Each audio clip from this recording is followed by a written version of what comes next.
All right, everyone. Thank you all for joining us this evening to have a very critical and important conversation with respect to the proposed changes from the city clerk for the city of Grand Rapids regarding closing down some polling locations and then also I would say, I don't know if this is the right term, but maybe combining some precincts, right, as well.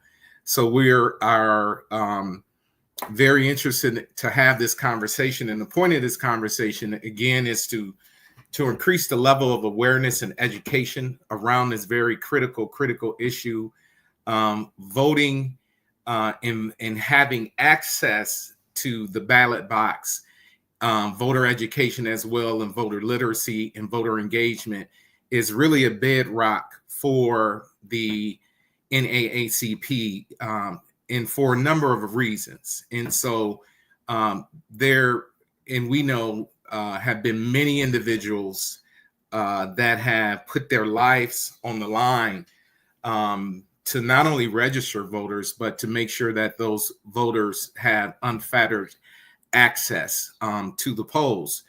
And there has been an assault across the country as we look at the gutting of the Voting Rights Act that still has not been restored. We look at what's on the docket right now at the federal level in terms of the SAVE Act, and which is alleging that there is, extraordinary voter fraud, which is definitely not the case. And that's on the federal level that's going through currently as we speak. And then also that legislation is going through and moving through the Michigan State Legislature. And so I think this is a critical time to have this conversation and really to kind of get the full picture of why the city clerk at this time is proposing these changes, and get information from him so he can share with the community at large, and then hopefully you all will be able to share your comments and also provide feedback.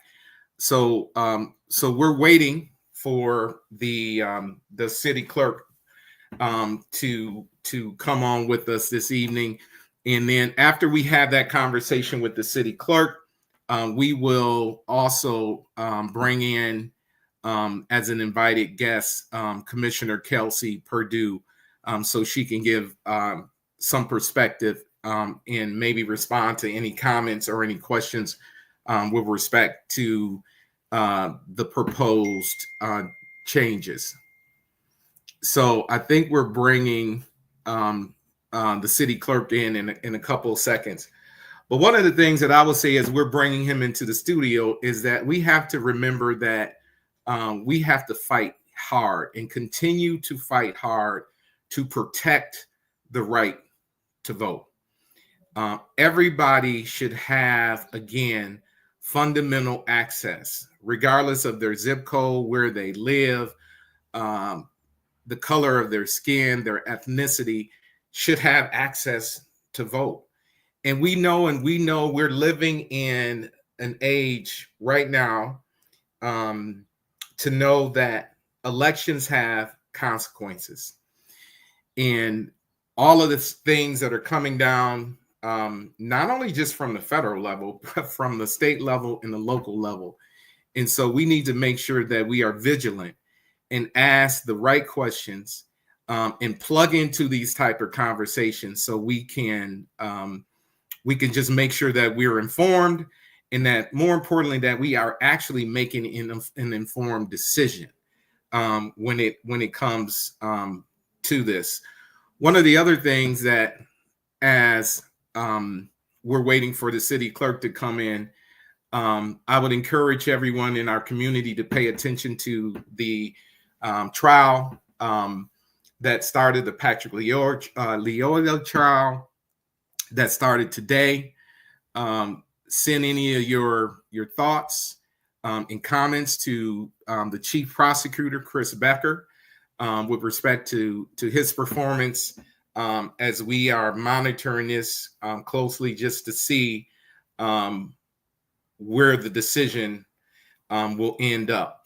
And so, again, a lot of critical things that are happening. It's kind of like simultaneously. And I know sometimes it feels overwhelming. It seems like it's a lot.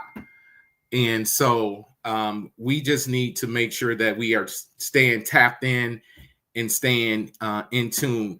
We're also asking constituents to show up at the Grand Rapids City Commission meeting on tomorrow at 7 p.m. at City Hall to share their thoughts, not only on the proposal that the city clerk is suggesting, but also there is a climate adaptation action plan that's being discussed that speaks to a variety of things that we need to do to literally address environmental and climate injustices right here in this city.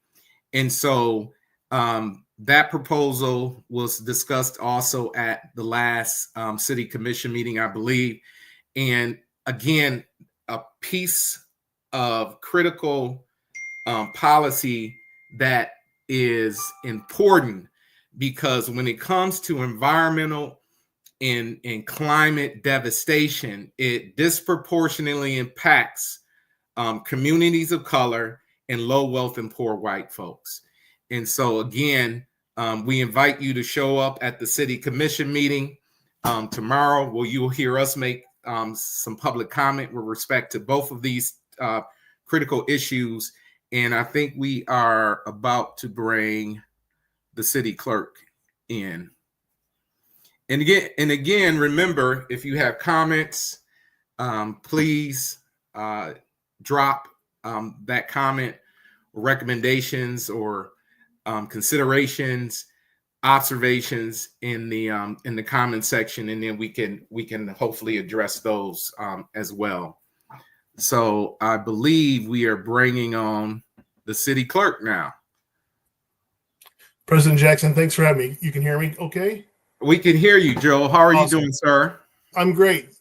Good to be with you this beautiful spring evening. Oh, it is. It's absolutely amazing. It is absolutely amazing. And thank you for taking the time out of your schedule this evening on relatively short notice. But I think this issue is important, and really wanted to provide another platform so people can tap in and kind of get from you the rationale and how this all started, and then kind of just talk about the proposed changes, right? And so people can have a very clear understanding in a path forward, how we move forward, what's in the best interest of all of the voters in the city of Grand Rapids. And Joel, I don't know if you want to introduce yourself real quick for those who may not know you. Yeah, for those of you who don't know me, my name is Joel Hunter. I'm the Grand Rapids City Clerk. I just celebrated my 7th anniversary as the Grand Rapids City Clerk. Wow. Before that, I served as 18 years as the Byron Township Clerk. My dad was a 30-year employee with the city of Grand Rapids. After he got out of being drafted in the Army, he came back home to Grand Rapids and worked for 30 years in wastewater and water. I spent 4 summers working for the city, painting fire hydrants and working industrial pretreatment. So my dad's a South High graduate, went to school with Al Green. So and his family came from the Granville neighborhood, went to Hall School. So, and that's where my grandparents grew up as well. So I'm glad to be here tonight. Even though I was born and raised in Byron Township, I do have Grand Rapids in my bones. And I have a care for the city, and I have a care for what I do in elections as well. I've been 25 years as a clerk, talking with clerks around the country, developing that. So you want me to go into a little bit with the background, how we got here, or? Yeah, that would be great. That'd be great. Yeah. But just kind of, I'll go high level. yeah, just kind of what Yeah. are the proposed changes with how many precincts or polling locations, precincts. And I know when I had a conversation with you, we had a conversation with you at our membership meeting this month, and there were a couple things that lifted up to me in terms of the why, right? And the why that I took away was creating efficiency, also looking at some cost savings, also looking at accessibility as well. And then as I have been having these conversations with other individuals in other organizations, leaders of organizations in this community, like the ACLU and Proactive, and who actually are in support of it, and understanding again the full brevity of this. And one of the things, and it seems like to me, and you can correct me if I'm a little off base on this, was the issue of low voter turnout, right? And so yeah, if you can give us the high level version how we got here, and then I will say after we in our conversation, Joel, then we're going to bring Commissioner Purdue on. Sure. So thank you. First of all, voter turnout really wasn't a factor in where we're looking. We're looking at voter registration numbers. So we do have some precincts that have low voter turnout, under 40% in a presidential year. We also have very high turnout precincts in parts of the city, in the 80% range. So we range from that. So I wasn't really even looking at turnout numbers. I was looking at how people were voting. So it's a big difference between that people voted. I was looking at more the method the voters use and I will get there shortly. Mm-hmm. But I just wanted to let you know, voter turnout wasn't really where we're looking at. We're looking at voter registration numbers and how people were voting. So in 2018, the citizens voted to put in the Constitution, any person can get an absentee ballot. That was huge, especially when we went into, little did we know going into COVID in 2020 what an important tool that it would be, where 66% of the voters in Grand Rapids voted by an absentee ballot because we were in the pandemic at that time. But so there's a lot of things else in these constitutional items, but I'm going to focus on the biggies. The big one for 2018 was no reason absentee. And then 2022 added at least 9 days of early voting. So over 2 weekends in the state of Michigan. As soon as that passed in 2022, clerks around the state started having conversations right away. They're like, well, if we're going to do 9 days of early voting, what is that going to look like for those that are going to turn out on election day in the polling locations? So we reached out to some states that have all three of those and to see what is it going to look like, because we have no idea. This hasn't happened in Michigan. And what we were seeing in a lot of places was when this gets all settled over a couple election cycles, you'll see about a 1/3, 1/3, 1/3. 1/3 of the voters voting absentee, 1/3 voting early, and 1/3 voting on election day in their precincts. So we're not quite there yet, but we got close to that in 2024. We had about 57% of voters voted before election day, either in early voting or absentee voting. So talking with my fellow clerks, and so I put together, I did some research from 2 weeks ago so I could share with the commissioners, and I'll share it tomorrow, some of the cities and townships that did that. So Flint, Lansing, Rochester Hills, I have a whole host of them. City of Kentwood's doing some changes. Ada's doing some changes. Wyoming's looking at dropping precincts. Flint went from, let's see, I have it right here. Not to say just because Flint or Lansing does something, we don't say just because somebody else does something, we should too. But I just want to show that I'm not doing this in a glass, in my own sphere, saying this is what Joel Hondorp wants to do. I'm looking at a statewide thing that was going. So the city of Flint went from 54 precincts down to 29. That's a 46% reduction. Our reduction is looking at 20%. City of Lansing went from 42 down to 30, which is about 29%. But they did theirs in 2023. So they did theirs even before we had the presidential election of 2024. We had no data. And if you read an article from Michigan Public Radio did a good story on this. And I was quoted there saying, I didn't want to go ahead and do this in 2023 or jump the gun early. And then no one showed up to early voting. And then we had huge lines because we made a misstep. I wanted to make sure we had data. So I was looking at voter registration numbers. I was looking at, are voters choosing a different route in order to vote? How does that all look for future elections? We also looked at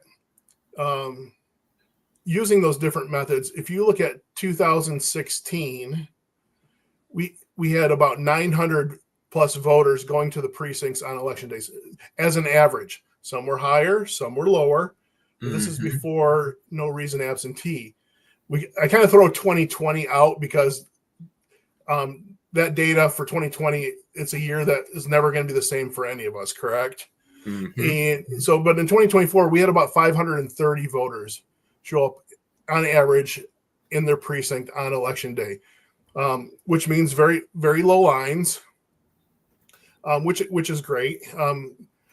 But at that level, we could serve more voters in fewer locations. So this is, we had workshops at our clerks conferences, and also voter groups around the country that were promoting Proposal 2 and Proposal 3. We're saying these are some of the outcomes that could happen too. I really don't want to go too much into like cost because there's offsetting costs too. Because if we have less precincts, then maybe we can have more days that we can add on early. There's potential of adding on more early voting days.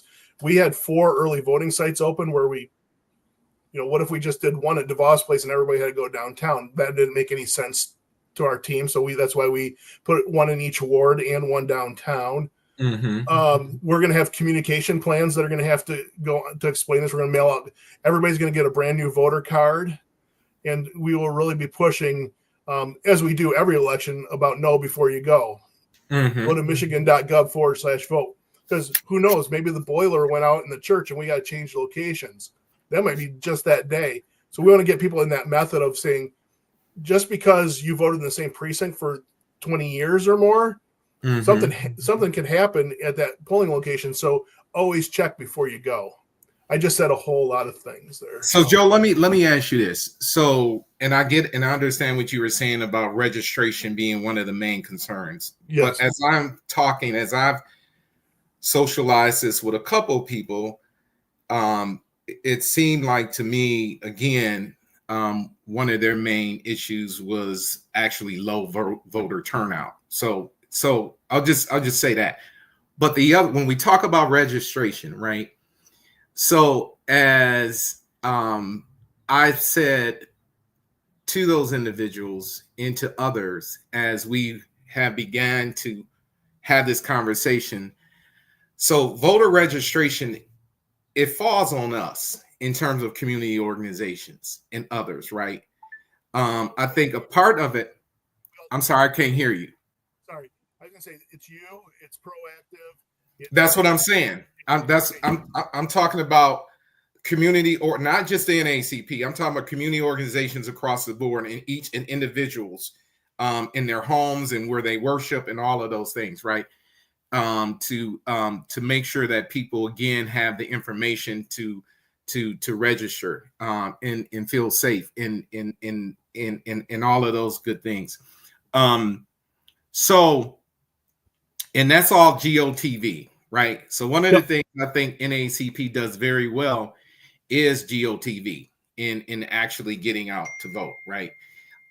In raising the level in awareness for folks. We talked to a whole lot of people in this last election cycle. We did parties at the polls in conjunction with another organization, with Scales Consulting. We did pop-ups through across the city, you know, hidden great giant just popping up. And we partnered with Black Voters Matters, and we hit the gas station, the corner stores, and, you know, just really talking and meeting folks where they are, right? And there are a lot of concerns, first of all, about why so late? Why are you guys kind of just showing up, right? And we don't hear from our electeds until it's an election cycle. And we feel like, you know, our vote actually doesn't count. So that's on us again to provide that education. So the question that I have for you, when you talk about getting out the vote, does the clerk office have a budget to support other community-based organizations, grassroots activists, to actually do some work around getting out the vote? No, not particularly of giving out dollars to do that. But what we had done before, we did this in 2020. Can we bring that? I don't know, production. If we can bring his mic up. I don't know if that's on your end, Joe, or is my mic low? Let me move. Yeah, I'll move a little closer. Good. That's all perfect. Right. All right, I'll just move a little closer. My head will get bigger in the screen. So in 2020, we developed some communications, and then we shared that out with Heartside and Degage and some other groups as well. That especially as we're dealing with getting the word out on absentee voting. We did a lot more of that in 2020 than we did in 2024. So I review the role of the city clerk's office to provide the means for the elections. So we'll get the people there. We will administer the elections. We'll make sure the ballots are there. We will make sure that every eligible Grand Rapidian who is eligible to vote can register to vote and cast their ballot in a safe, secure, and fair manner. That's kind of our goal, to train the election workers to make sure when a voter goes into that polling place, they feel safe. Mm-hmm. And that they will feel secure in the knowledge that their vote will be tabulated fairly and properly. That's where we go. If we start getting on get out the vote and working with organizations, even though they're bipartisan or nonpartisan, we got to be very careful on how that works. But what we do is, if we're going to have an event and you want city clerk staff there to help register, so we know that forms are being filled out properly. We see a lot of times when there are registration drives, we get registrations back, we can't read the penmanship. So there's a lot of times that we can partner and be at events to help with the process. Obviously, Kathy Harris at Proactive and I work really closely on what she's been doing with the jail and other jail groups. And the Kent County Clerk's Office has been trying to help with that as well. So there's a lot of things that we can do, but it's more on the administrative than doing get out the vote. But what we did do in 2024 that we haven't done before is we did bus ads and we paid money for billboards. We really push people to michigan.gov/vote because that's where all the main stuff is. So if we can push people there to get the information what they want, and then hopefully by just seeing voting information on billboards and bus ads, that will drive people to the polls as well, because it gives them awareness that an election is happening. Okay, so my question was, and maybe if you're not currently, if you didn't do this in the last the immediate past election cycle,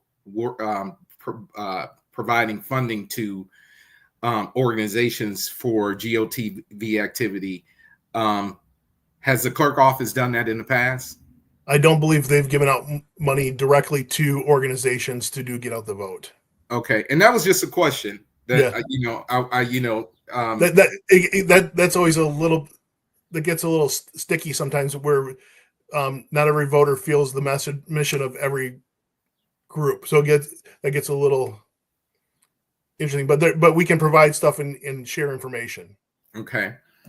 All right. So what are the I know that I have my list here.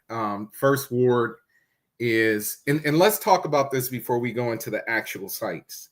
So we talk about efficiency around precincts. So if you come into, say, a Shawmut Hills Elementary, and you got 2 precincts in that school,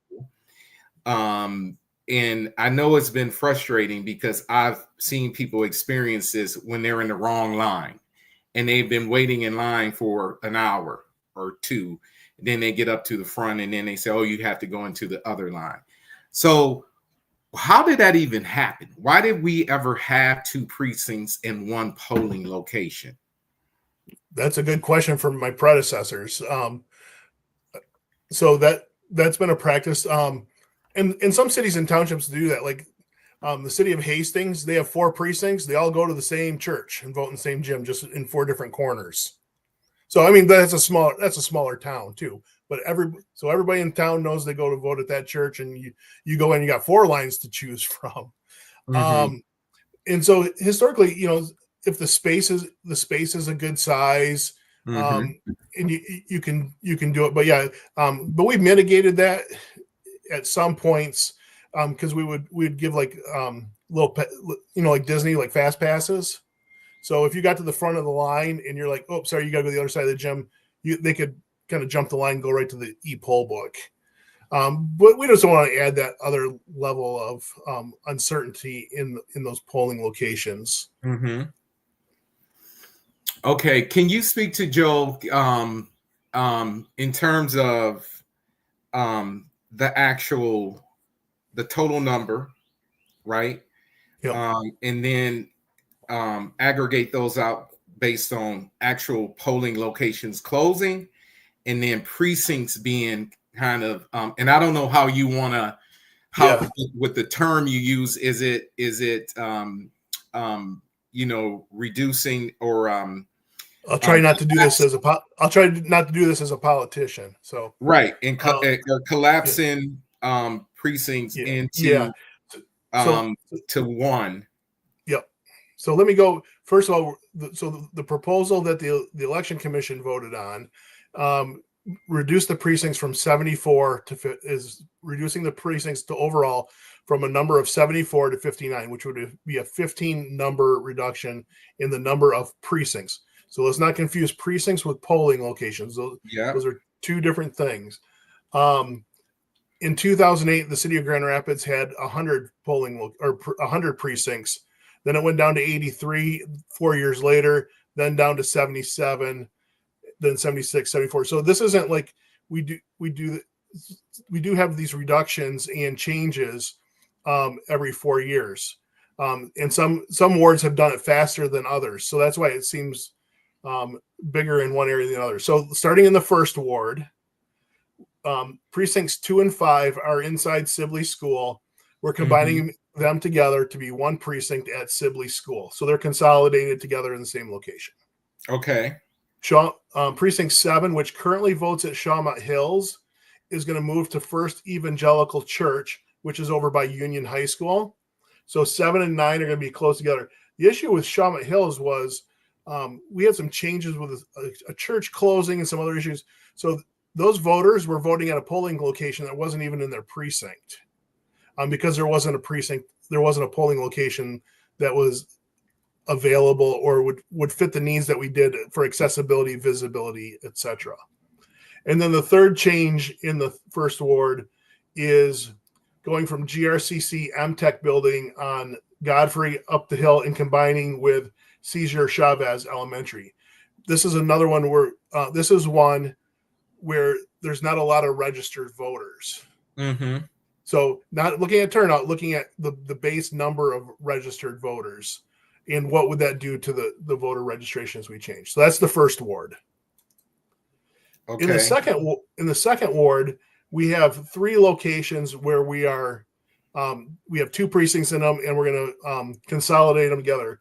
So St. Isidore Parish, Westminster Church, and Faith Lutheran Church. So those 3 locations, instead of having 2 precincts in them, we'll have 1. Another thing that we have to look at when we're dealing with this is county commission districts in trying to limit the number of split precincts. Okay. Split ballot styles. in the 3rd ward, we have 5 precincts that have Grand Rapids Public Schools and Kentwood Public Schools. And so it gets confusing for election workers to make sure we're giving voters the right ballot. And if the more splits we have, the more likely there could be a human error on giving someone the wrong ballot. And we don't want to do that. So we mitigate those risks, right? So East Leonard Elementary is no longer a school. The Grand Rapids Fire Department is leasing that building for some training.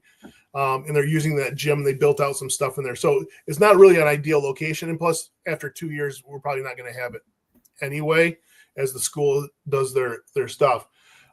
So our suggestion, at East Leonard closing, and then Kent Hills Elementary had 2 precincts in it. And so we're leaving 1 precinct in there. And then we're taking the north half of precincts 27 and 28, which is north of Leonard, and going to Fourth Reformed Church. So they'll have a polling location right in their precinct. The southern halves are going to go with another precinct and going to the old Eastern Elementary School, which is now called Emerald Flats, and Madison Square Church is in there as well. Okay. So the voters in precinct 31 were going to Fourth Reformed Church, which was a polling location not in their precinct because there wasn't a space before, but now we have this Emerald with the reactivation of the old Eastern Elementary School. And then Aquinas College, we emergency went there because there was a school, one of the Catholic schools, I think St. Thomas, didn't want us to be in there anymore. So we had to we hurried and found a spot at Aquinas in the field house. But you got elections going on with kids, getting to the field house. It wasn't the most ideal.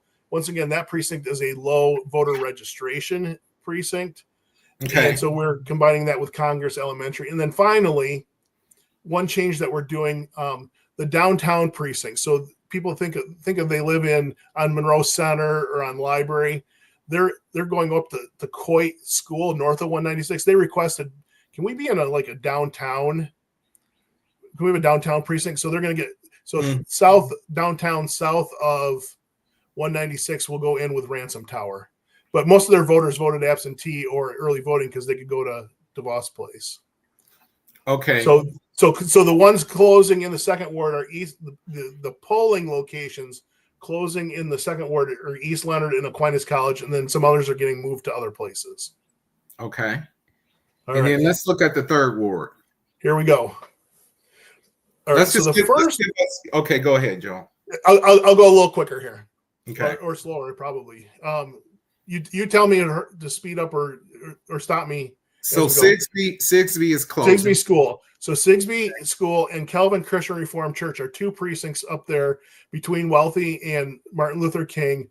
They both have under 1,000 voters, registered voters. So once again, we're not looking at turnout. We're looking at voter registration numbers, where you have some precincts that have over 3,200 voters that vote at LaGrave, but they have 970 voters. So on election day, I think they had about 250 voters show up on election day into the precinct. That's a boring day for the election workers. So that's why we talk about voter registration numbers. So that's why the combining of those two, and those 2 precincts are also in the same state house district. Representative Skaggs is their current representative. Those are like the only 2 full precincts that are in the city of Grand Rapids in the 80th State House District. Okay. And then 52 and 67, Our Savior Lutheran Church. Those are 2 precincts that vote at the same location. They'll be just consolidated together. Mm-hmm. Okay. So now it gets a little more interesting, because we're looking at some new locations to use as well. So Adams Park Apartments is precinct 72. So and Adams Park's Apartments, that whole building is going to be redeveloped probably in the next 2 years or so. And you have right across the street the brand new Hub 07 building going up in the Boston Square neighborhood. Mm-hmm. So a brand new facility that's accessible, has parking, we think would be a good location for a polling location. And then also in that area, it just happens to be all in the same kind of area there in the Boston Right. Square area, is Boston Square CRC. So that precinct used to be at Living Word Church, but that got torn down as we got into this Amplified GR stuff. And so that So church. you're proposing to move that to the Fuller Chapel and Hub? So no, so that one would Fuller go. Church in the So Hub? Adams, yeah. So that precinct would go up to Fuller Avenue CRC, Okay. which is already a precinct. Okay. So it seems like the majority of them, it's fair to say the majority of these are the proposal is impacting the third ward. Is that a fair statement? That is a fair statement. Okay. Let me read a couple of comments in the chats because I know we need to bring Commissioner Perdue on. Yeah. One, Kerry Jackson, denying one person access to voting is one too many. Voting access should be increased, not decreased. Janine Smith, Joel, based on your review, there is an even amount of voting access, voting across voting modalities. So why would you close polls based on numbers on the numbers you shared? Ms. Jackson says, Asasi says, we are working through a hard time within our immediate community, given the past 3 administrations. If we are looking at the methods of those currently voting and registered, this does not consider systematic issues and distrust within our community that directly affects voting registration and turnout. It seems unresponsible to make things change given the specific data that is reviewed. I can elaborate if needed. And then we have Kerry Jackson, reducing voting precincts directly contributes to voter suppression. While I agree increasing voter turnout is a crucial issue, shrinking the number of polling places adds existing barriers to voting. And then we got Dr. Hudson, who says, Joel, has the Kent County Clerk's Office proactively addressed the real ID mandate, and how will this affect the voter turnout in Kent County? So those are just some of the comments that has come in. I don't know if you want to respond to any of those real quick. Your volume is down again, Joel. It's still down. We can't hear you.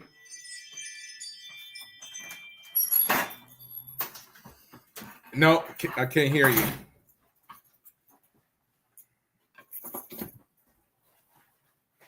Say no.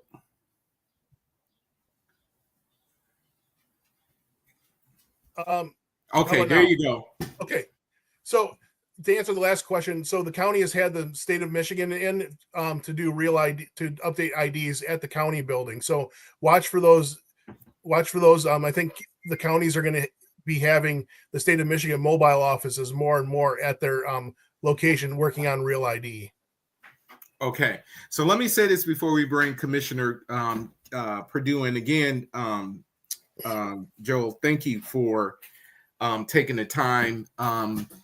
And again, as I said before, I think you joined the call tonight. The live tonight is that vote, getting out to vote, voter education, voter empowerment, making sure also we have to always remember that we have representation in these electoral, in these seats, whoever's sitting at that table on the local, the state, and the congressional level. We have to make sure that we have people, and that we're getting out also for people in who serve Black and brown communities, right?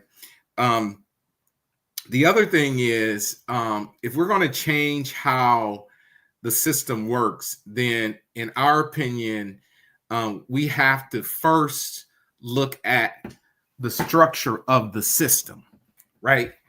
And so, and what does that look like? And I know you have said that this is not a rush. And so, again, I think that it is important to have these conversations, to socialize these things with community, because I'm going to be quite honest with you. We don't trust the system. I'm going to be totally transparent. We just don't. We don't.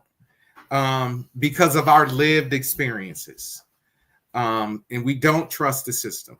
And the other part of it is, and again, we want to make sure that, just like I think Carrie said, is expanding access. And really, what is that? What does that look like? Maybe increasing early voting sites, increasing the amount of funds that are paid to these locations to support this work in these efforts, because we know that it's a lot of stuff to do.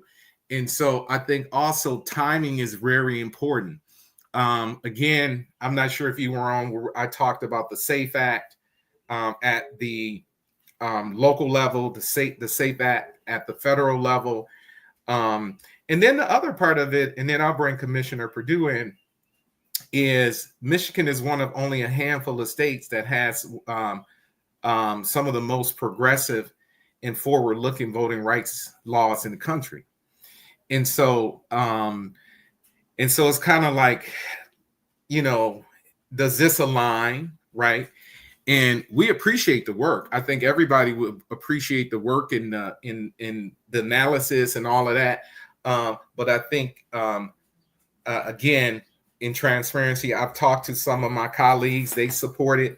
But, looking at it from an NAACP perspective, our number one concern is making sure that we are ensuring that everybody has unfettered access to the polls, while at the same time looking at efficiency, right?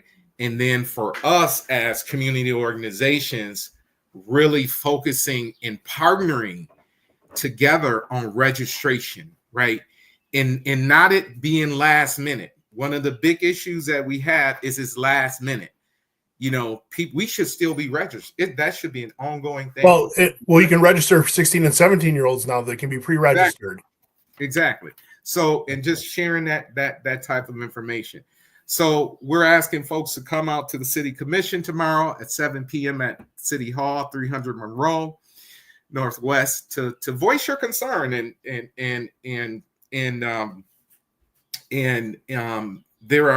this is a critical issue that I think it needs to, community voice needs to be at the table to express whatever your concerns are. And then we are still, from an NAACP perspective, I've had conversation I got a meeting with our state conference office tomorrow, and then our national office of the general counsel tomorrow afternoon, to kind of talk about this, and really kind of see as an organization, where do we really stand with this?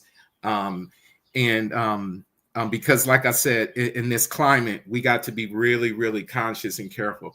So Joe, I thank you for, Gregory Jackson Jr. says, this is a classic play by Republicans happening throughout the South. So frustrated to see this I'm so frustrated to see this happening in Michigan too. And so, President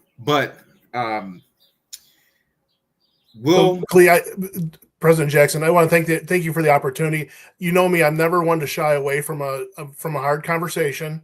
Yeah. I want to be open and transparent as we go through this.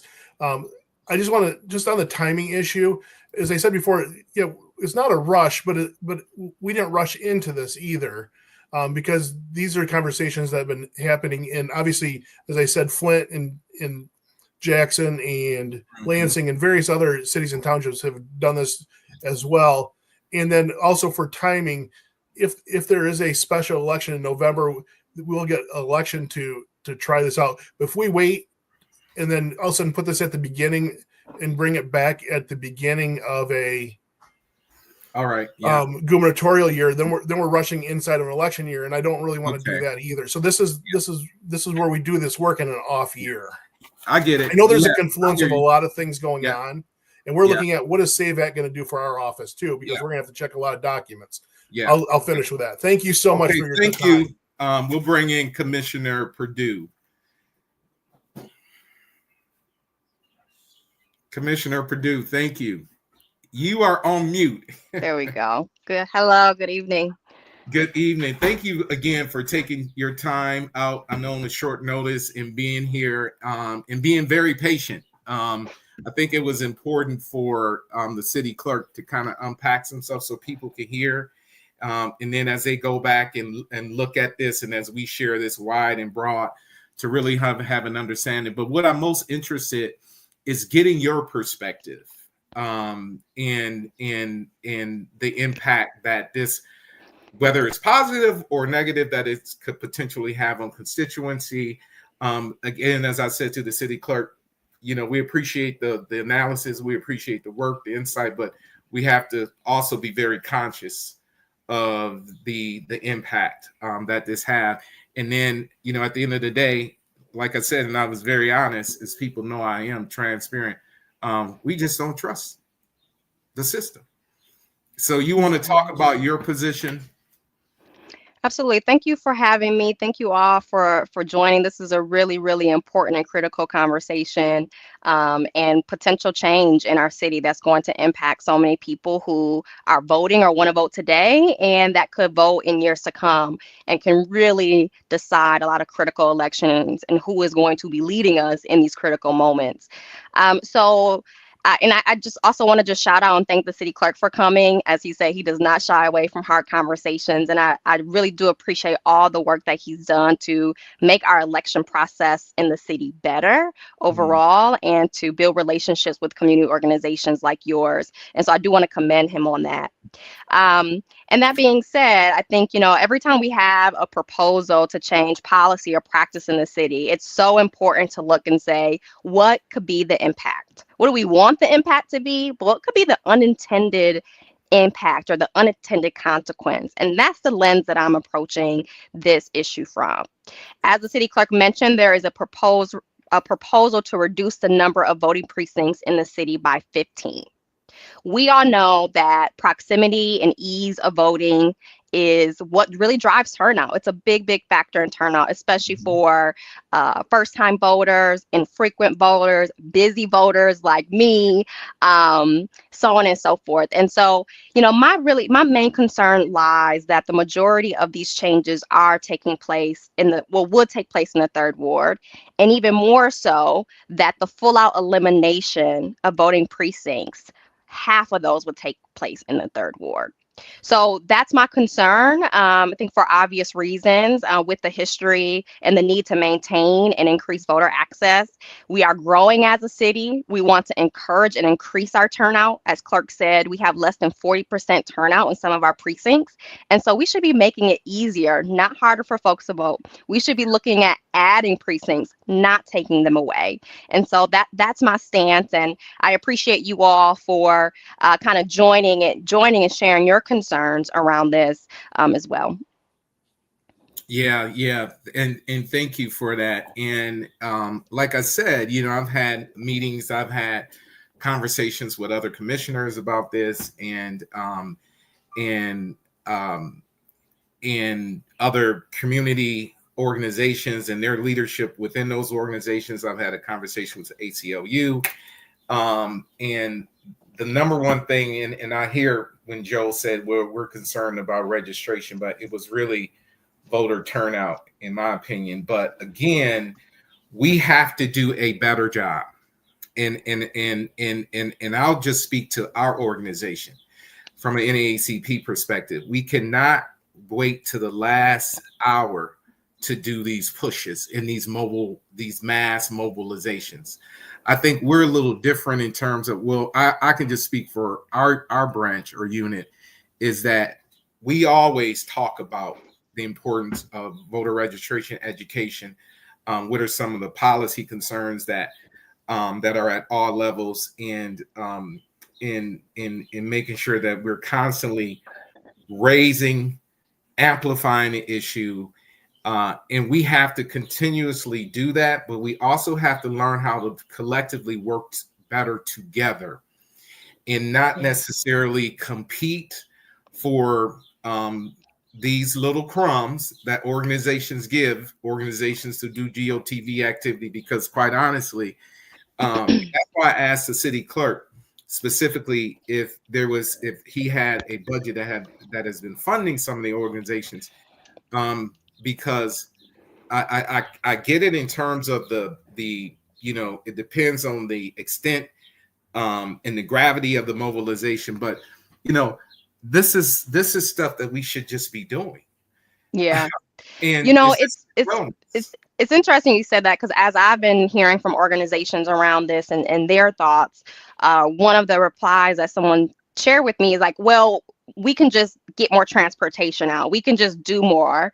And it's like, why will we build into our structure something that will make it even harder to get out the vote? Right? We need to be making it easier for people to vote. I think that because, Joel is a great clerk in our city, and we all have a lot of respect for him, and we really appreciate working with him. And our city is doing well in terms of our election process, right? It has been for some time. And I think that we are not seeing a lot of the just overt vitriol that we're seeing elsewhere in the country.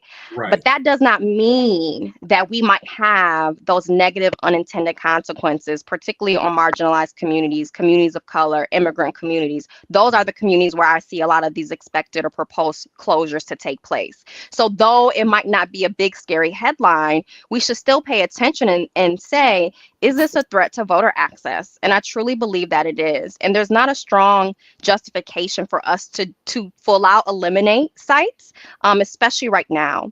And you talked about the timing, and it's hard to have, perfect timing, but it is important to still have mindful timing and to make space for people to engage. And what I've heard over the last week or two is that so many folks want to lean on this issue and better understand and give input, but they are at capacity. They are working on housing. They're working on community benefits. They are working on police community relations. It is a very, very busy time. They're trying to figure out how to save their organization with federal funding cuts coming down. And so people are scattered, and folks really want to lean in on this. They have a lot of concerns, but are finding that they might not be able to if it was like 6 months ago or 6 months from now. And so I just really commend the NAACP for helping to get the word out about this, because it is really important. And I'm committed. I know that you all are committed to really not leaving anyone behind.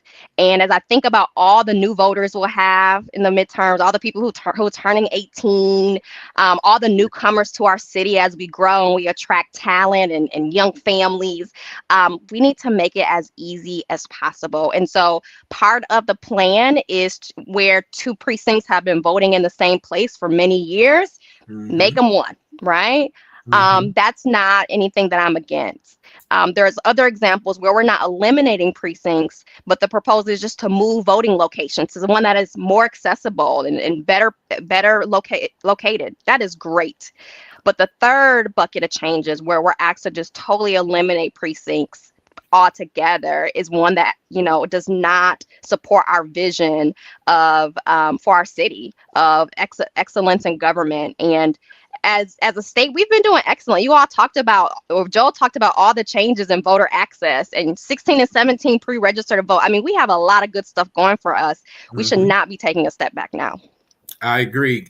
Gregory Jackson, who was in the comment section, he said, I was living in North Carolina when there were election integrity changes proposed using terms like efficiency and tax savings that reduced voting sites and in turn made it tougher for folks to vote for Black and brown folks. And then yes, we have to investigate every process.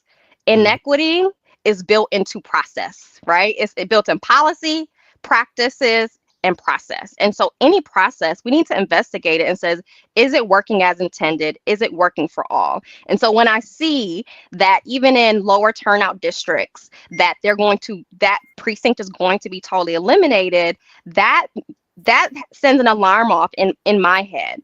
And I've heard folks talk about, and even one of the articles that the city clerk mentioned that talked about the majority of people, the majority of folks. Well, I'm not just considering the majority in this decision. Right. I'm thinking about everyone. I want the access to voting to be easy for everyone, not just some, not a majority, not on average, but everyone. And so that is why it's my stance that we should keep our precincts that are already independent and running. I mean, that's what we have decision over at the city commission is what number of precincts we have. The voting locations, that's a different body. That's where we can still continue to influence. But I don't think it's good justification to come to us and say, let's totally eliminate. Yeah. So The Commissioner end, right? Perdue, Especially when you're looking at areas that still have really low turnout. Let's make right. it easier. So Commissioner Perdue, we are at time. You want to give us your last 1 minute closing statement? Yes. Nice to know where I am on the pecking order. No, I really appreciate you all pulling this together and give me a chance to share. Again, I just want to commend all the great work that we are doing together at City Commission. And I just want to encourage everyone who's listening, this is a very serious issue. Yes. This could have dire consequences on access to the polls. And there's a lot of work that we need to be doing, especially now more than ever. Any inkling of a threat to voter access should not even be entertained. It is not something that we should be pursuing. And so the City Commission is set to vote on this tomorrow, Tuesday, at our 7 p.m. meeting. And we will talk a little bit about it, I think, at our 10 a.m. meeting. So there's a time for public comment. You can come and share. I think it's really important to have you all on record and to have a good representative showing from our community that says we have concerns about this and why. I was talking with an elder today who grew up in the Jim Crow South, very similar to my dad. And I told her, I said, I cannot look you in your eye and tell you that I will feel comfortable with any movement that could possibly restrict access to the voting booth. And I want you to come. I think, seeing you and hearing your story and hearing why this is important to you resonates with us all. It truly does. And so everyone has their story. Everyone here knows why this is important. And so just want to encourage everyone to send in comments, to show up and give comments, and to join us on this issue. Again, the major concerns is that there's a proposal to eliminate 8 voting precincts in the city of Grand Rapids, 4 of which will be in the 3rd Ward. And so I have a lot of real concerns about that, and really am working hard to maintain all of your access to voting, and especially for first-time voters, infrequent voters, busy voters like myself. I think we should make it as easy as possible. The last thing I'll say, because this was mentioned earlier, but there are 3 ways that you all can vote: absentee, early, and then in person on election day.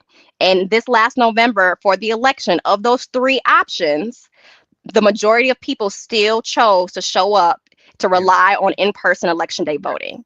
And so we need to continue to invest in early voting and absentee, though, without a doubt. And we should not be eliminating those in-person opportunities that so many of us are relying on. So thank you again for having me. If you all have any questions for me directly, I'm happy to engage with you more on this. My email is kperdue@grcity.us. And I'm also on Instagram at Perdue, PERDUE. FORYOU, Perdue for You on Instagram.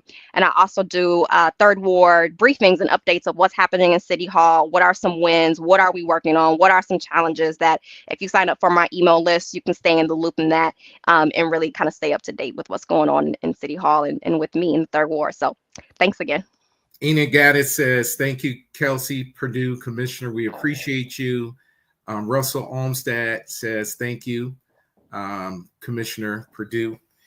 And again, we thank you for all the work that you do. It takes a lot to serve in this role and to represent your constituents in the right way, in the right manner, right? And so, and to uplift these issues for us and making sure that they stay front and center for us, and so we can help address those things, and then help to support you and the entire commission, and then the on the county side and state side as well. So again, we thank you for being. I want to say one more thing before you sign off, is that we also need a strong bench. We need a strong bench of candidates who are aligning with the values that we're talking about to be on next. I am looking for my replacement already. I want to take 10 people under my wing and get you all prepared to run, to win, and to lead. So if you are interested in that, please hit me up. We got to have a strong bench. I'm all in. I'm ready to help. So let's start now. Yeah, I agree. I'm glad you said that. And again, that's why I said to the city clerk, it's about representation as well. And we have to have a strong bench, but we also have to provide the financial support, right? When people are coming online to run, whether it's $1, $5, and really being conscious of that. So I'm getting a note from production that. All right. Thank you. Thank everyone for coming out. And we'll see you at the city commission